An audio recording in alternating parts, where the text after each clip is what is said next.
মোদি ও RSS এর মুখোশ খুলে দিল দ্য নিউ ইয়র্ক টাইম। ফেটে গেল মোদির ডঙ্কা, বিশ্বগুরুর বিশ্ব জালিয়াতি প্রকাশ হয়ে পড়ল।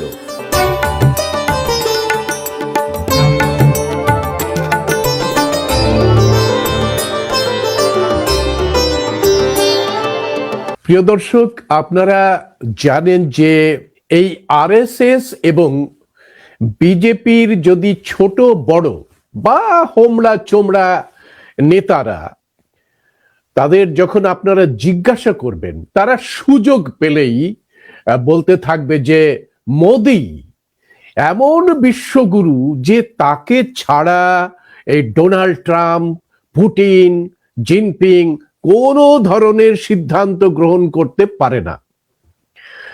বিশ্ব রাজনীতিতে এই মোদি সাহিব এমন প্রভাবশালী একজন ব্যক্তি হয়ে উঠেছেন যে তিনি নাকি ইউক্রেন আর রাশিয়ার মধ্যে যুদ্ধ থামিয়ে দিয়েছেন।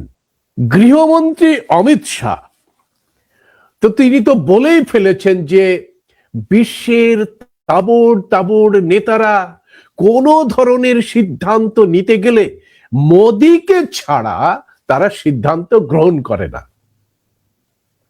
কিন্তু ঘটনা হলো যে আপনারা জানেন যে বিশ্ব রাজনীতিতে এই ট্রাম্প, পুতিন, জিনপিং এর মতো এত বড় বড় নেতারা মোদিকে কি চোখে দেখে জানেন? মোদিকে দেখে একজন ব্রোকার হিসেবে। অর্থাৎ মোদি যেখানেই যায় না কেন তিনি কিছু পেটুয়া কোম্পানির ব্রোকারি করে।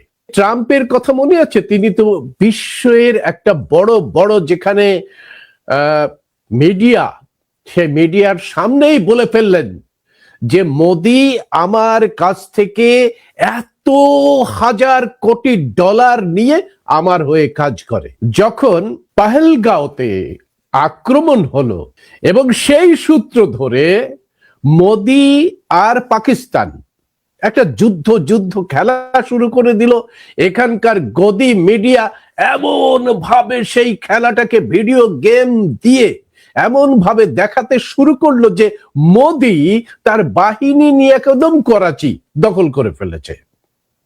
এগুলো দেখাচ্ছে বিভিন্ন ফেক যে সমস্ত ঘটনাগুলো নিয়ে, সেগুলো সিন্দুর করে দেখিয়ে দিয়েছে।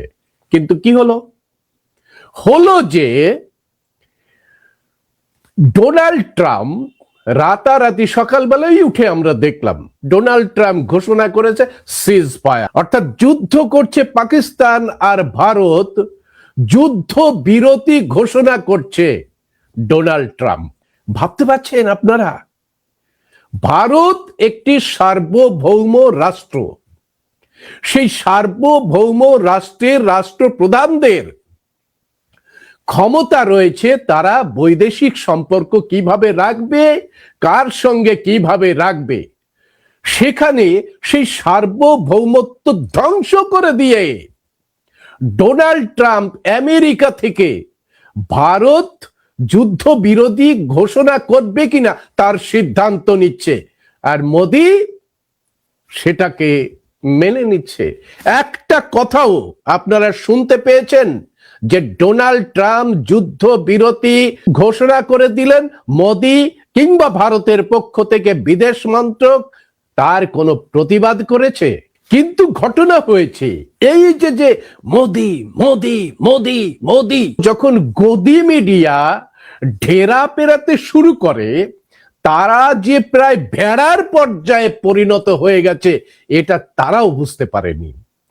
অর্থাৎ ঢেড়া পেটাতে পেটাতে এরা কখন যে ভেড়াতে পরিণত হয়েছে এরা বুঝতে পারেনি। কিন্তু এই যে মনোভাব, ভেড়ার মনোভাব, এই ভেড়ার মনোভাব সংক্রামিত হয়ে গিয়ে আরএসএস আর বিজেপি কর্মীদের মধ্যে, এই দেশের মধ্যে, দেশের বাইরে নয়, এই দেশের মধ্যে একটা গুন্ডা মানসিকতা, একটা সন্ত্রাসবাদী ভয়ঙ্কর মানসিকতা বেড়ে গেছে।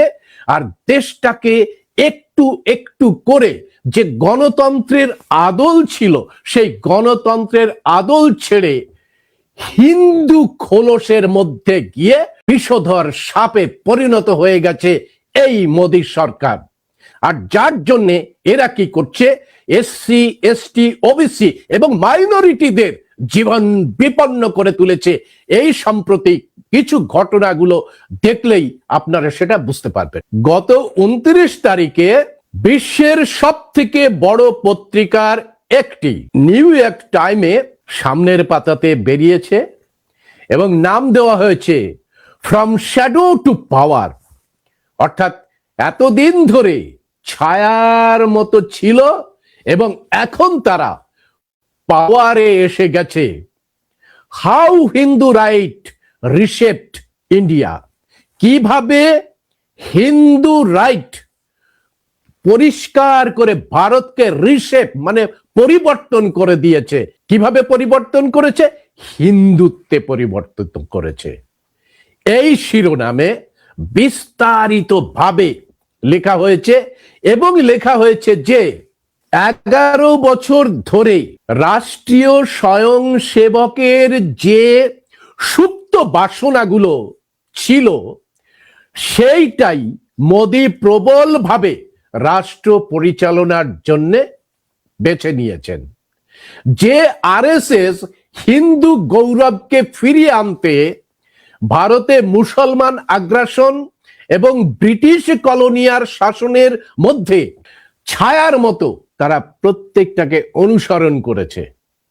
খেয়াল করে দেখুন, এই যে রিপোর্টটি তার প্রত্যেকটি শব্দ কিন্তু সাংঘাতিকভাবে একটা গবেষণা লব্ধ একটি আর্টিকেল।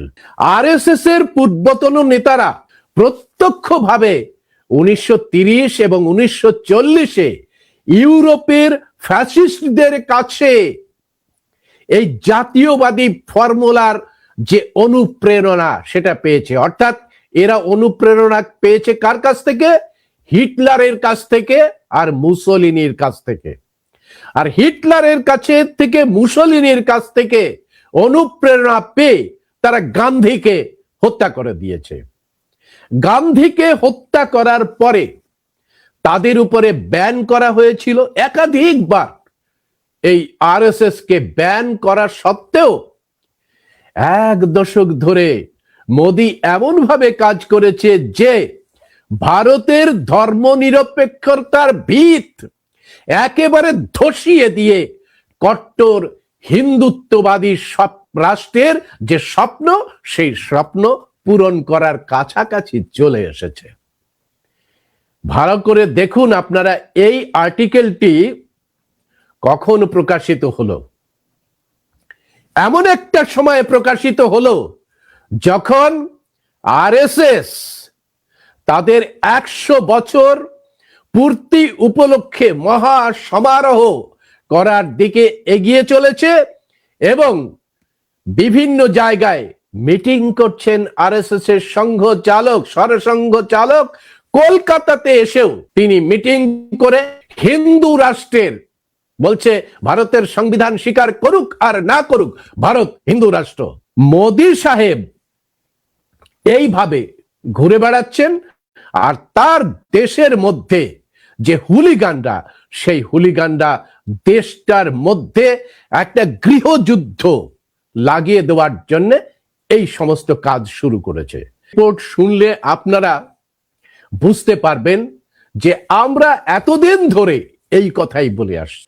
আরএসএস ভারতের প্রত্যেকটা প্রতিষ্ঠানের মধ্যে এমন ভাবে তাদের শিকড় গেড়ে দিয়েছে যে তারা দাবি করছে যে মোদি যদি নিশ্চিতভাবে চলেও যায় তাহলেও যে শিকড় গেড়ে দিয়েছে সেই শিকড়ের জন্য তাদের যে অস্তিত্ব অটুট থাকবে, কোনো ক্ষতি হবে না।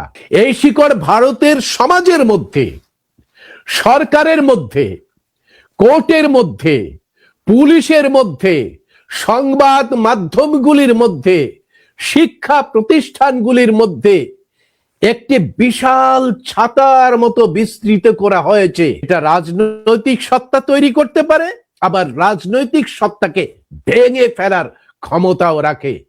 এটা যুবক যুবতীদের এমন একটা পথে উৎসাহিত করছে যে তারা নিজেদেরকে হিন্দু ন্যাশনালিজমের যে আবেগ, সেই আবেগ নিয়ে তারা এই তদারকি করছে, ভিজিলেন্স করছে। বাংলাদেশের যে যে হিন্দু সংগঠনগুলো আছে তাদের বলছে ওখানে ম্যাচাকার করো, হিউজ পরিমাণে মানুষ এখানে আসতে শুরু করুক, ওখানে বিভৎসতা দেখাতে পারলেই আমরা গোটা ভারতবর্ষের যে সমস্ত এসসি এসটি মাইনরিটি ওবিসি এগুলোকে একেবারে ভ্যানিশ করে দিতে পারবো। সুতরাং যেখানেই বাঙালিরা যাচ্ছে সেখানেই বাংলাদেশি বলে ওই দীপু দাসের ঘটনা ঘটে গেছে। দীপু দাসের ঘটনাটাকে দেখিয়ে তারা সমগ্র ভারতবর্ষে আসমুদ্র হিমাচলে একেবারে হুলিগানিজম করে সমস্ত জায়গায় ধরে ধরে schedule caste, schedule tribe, OBC এবং মাইনরিটিকে হত্যা করছে, নিপীড়ন করছে। এবং এই যে তাদের যে হিন্দু হিন্দু যে স্লোগান জয় শ্রীরাম ইত্যাদি ইত্যাদি, সেই স্লোগান মানে বলতে বাধ্য করা হচ্ছে। 26শে নভেম্বর ওই আরএসএস হেডকোয়ার্টার নাগপুরকে আক্রমণ করেছিল, সেটা আমি আগে দেখিয়েছি, বর্ণনা করেছি, এখনো আপনারা একটু সেটাকে দেখুন। আরএসএস নামে একটি সংগঠনকে ব্যান করার জন্য আন্দোলন শুরু হয়েছে। তামিলনাড়ু, কর্ণাটকের পর গোটা মহারাষ্ট্র জুড়ে দীর্ঘদিন ধরে চলছে এই আন্দোলন।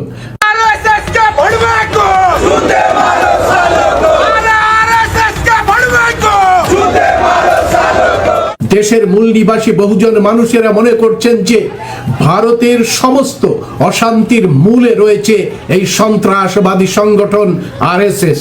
এরা দেশের মধ্যে জাত ধর্মের হানাহানি করে, দেশের মধ্যে অশান্তি এবং দাঙ্গার পরিবেশ তৈরি করে চলেছে।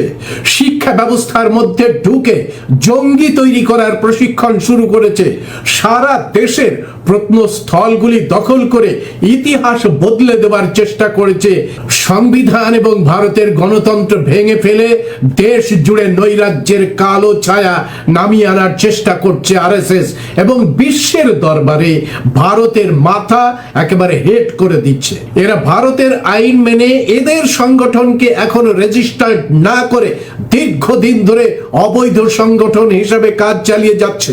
মহারাষ্ট্রের বঞ্চিত বহুজন আঘাড়ির পরিচালনায় ভারতে এই প্রথম আরএসএস দপ্তর ঘেরাও করার কর্মসূচি নেওয়া হয়। হাজার হাজার মূল নিবাসী বহুজন মানুষ হাতে ভারতের পতাকা এবং পঞ্চশীল পতাকা নিয়ে এই আন্দোলনে সামিল হয়। এমন আন্দোলনের ফলে ঔরঙ্গাবাদ এবং আজকের সম্ভাজি নগরে আরএসএস এর দপ্তরের সামনে শুরু হয়ে যায় ভয়ঙ্কর হাঙ্গামা। সূত্রের খবর যে আম্বেদকরবাদীদের রুখে দাঁড়াতে লাঠি নিয়ে হাঙ্গামা শুরু করে আরএসএস এর ক্যাডাররা। ফল হয় উল্টো, আম্বেদকরবাদীরা এমন প্রতিরোধ গড়ে তোলেন যে গেট বন্ধ করে, তালা বন্ধ করে দপ্তর ছেড়ে পালিয়ে যেতে বাধ্য হয় আরএসএস এর গুন্ডারা। পুলিশও তাদের রেয়াত না করে ধোলাই দিতে শুরু করে। একেবারে প্রকাশ্যে চ্যালেঞ্জ জানিয়েছে আরএসএস কে বামসেফ। বামসেফ ঘোষণা করেছে যে লক্ষ লক্ষ মানুষ নিয়ে আরএসএস এর দপ্তর ঘেরাও করা হবে। বন্ধুরা, 22শে ফেব্রুয়ারি ভারতবর্ষের মুক্তি আন্দোলনের আরেকটি অধ্যায় শুরু হচ্ছে। এই যে নতুন যেভাবে ইংরেজকে তাড়ানো হয়েছিল, শক, হুন, পাঠান, মোগলকে তাড়ানো হয়েছিল, সেইভাবে এই ইউরেশিয়ানদের তাড়ানোর জন্য আপনারা 22শে ফেব্রুয়ারি নাগপুর আরএসএস হেডকোয়ার্টারে আসবেন এবং এই যে আন্দোলনটাকে সার্থক করবেন।